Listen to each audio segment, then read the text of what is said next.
So last year, I made a video where I spoke about my top 3 games of the year. 2022 was a little different.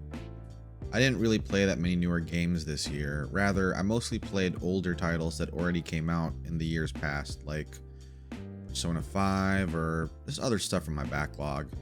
And I also played a ton of live service stuff like My For Honor, FGO, even starting Arknights. But every year, around December, the conversation always revolves around games of the year. What new game or IP held the most impact in a personal sense, and what would you recommend others play based on your personal taste? That's what this video is for, to share that. First up, Elden Ring.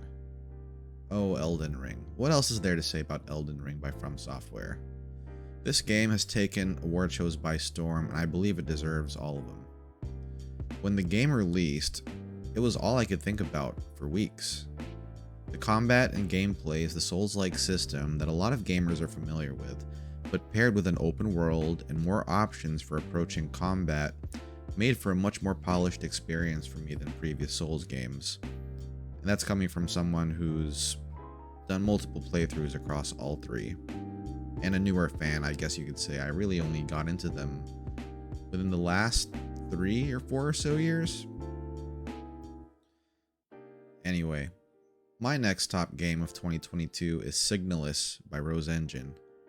Signalus is an indie horror game that released day one on the Game Pass and other platforms.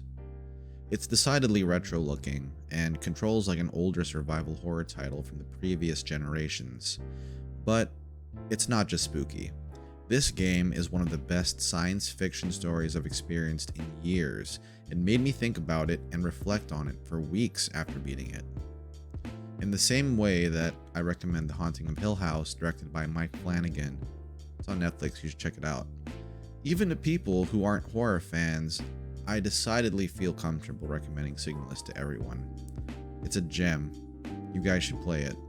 Doesn't matter what platform. Xbox, Switch, PC, whatever, PlayStation, whatever else it's on. Try it out. Play it. You'll enjoy it, especially if you're into survival horror.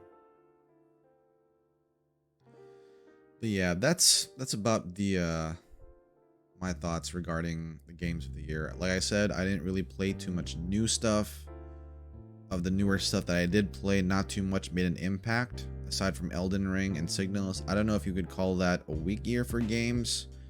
I didn't really think so, just based on Elden Ring and Signalus alone. But yeah, let me know what you guys think in the comments, what your games of the years are, what you think. You think anything was missed by award shows?